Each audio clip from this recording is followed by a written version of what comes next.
there's an argument I think to be made that, hey, maybe you should spend some time on the public too, and take the pressure off these populations of game on the public land. So that's another side of it. But once again, I think a lot of these guys that are doing it that way and hunting public are using discretion and hopefully not taking, maybe you can kill 3 turkeys or 3 bucks in one area. Well, probably they're not going in and killing all their deer because they care about the public land too.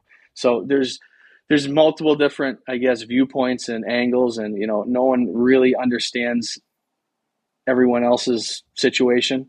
I think that as sportsmen, if we can just do our best to be stewards of the land and the population, we all care about it. We all want it to be there for the most part. I don't meet many people in my travels that don't care about the population. I'm sure they're out there.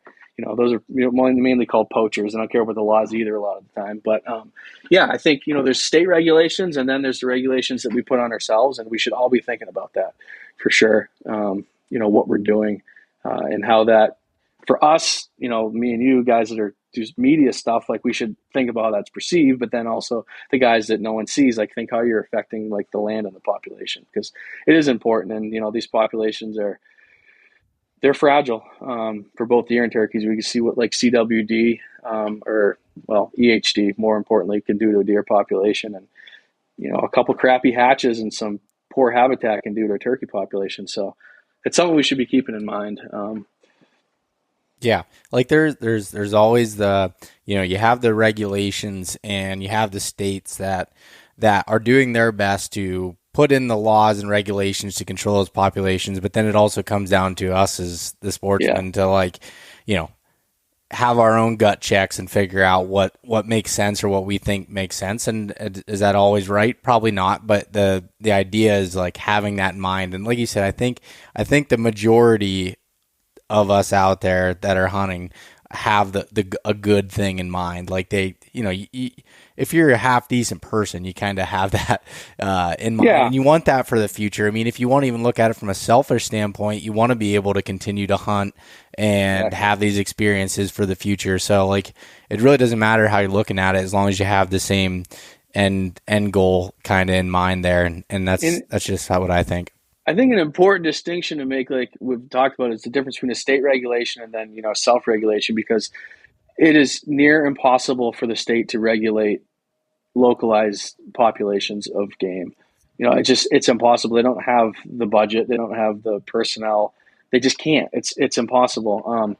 And so the states, for the most part, I think, are doing the best that they can. An example on the other side of it for me, I see more moose than I see deer where I hunt, but there's such limited moose tags. It's near impossible to draw. I think they give out 35 tags in the entire state.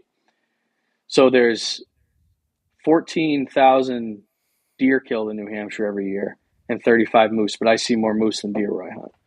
So could the areas I hunt probably sustain more harvest? I think probably, but also maybe I'm in pockets of, habitat that are better for moose, So maybe that's, but I don't see the whole state, and that's another thing where it's anecdotal. I only see what I see, and I'm like, man, the state should give out more moose tags. It's yeah, but if they give out more moose tags, then that's putting more pressure on the population in areas that can't sustain that pressure. So it goes both ways, and I would love to be able to draw a moose tag in some of the areas that I deer hunt, but they just don't give out many in the state. So at least that end, they're being conservative with it, and I think when it flips the other side, where we are as sportsmen are feeling the populations are lower and we shouldn't be able to, kill as many animals and have as many tags, we'll show some restraint and self-regulate. That's what I do for deer. I can kill 5 deer in New Hampshire, and I rarely kill more than a buck and a doe. So, and there's areas in New Hampshire that are overpopulated with deer too, right? So I'm not knocking people that are killing 5 or 6 deer in New Hampshire either, because there's areas absolutely have a ton of deer. So, you just have to keep that in mind. Yeah.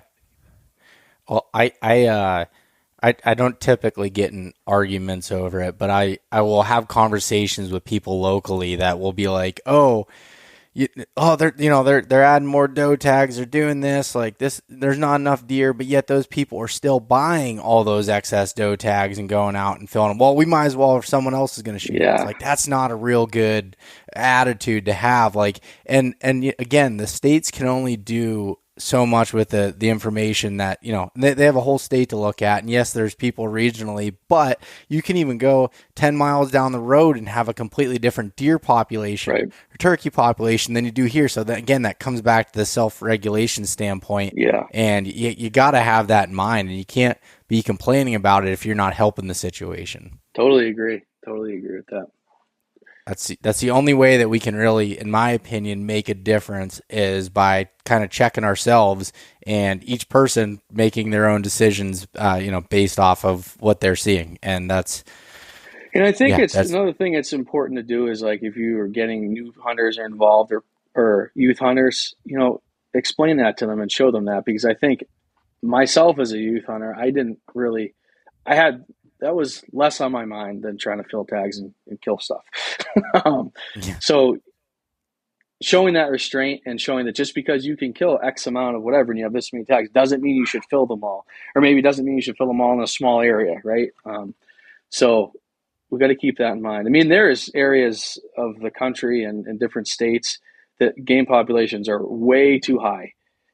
And so it is appropriate to kill that many animals, but there's areas where they're not so high and you can still do it. So you just have to do it. And I think just like explaining that to people, not confrontationally, but like, hey, yeah, we haven't really been seeing many as whatever game. We try to back off on that harvest because we don't think that, locally we're seeing what is represented in the state regulation. So yeah. We have to be aware of it, and if we want to keep having good, strong wildlife populations, we really should try to self-regulate. And I think that's something that's becoming more. I don't know. I hear more people doing that. I feel like back when I was younger, it was just state says we can kill this many, so that's what we're going to do. So yeah. Hopefully the tides are turning. I don't know. I think, again, maybe it's the people I surround myself with, but it seems like the tides are turning a little bit on that, which is a good thing. Absolutely.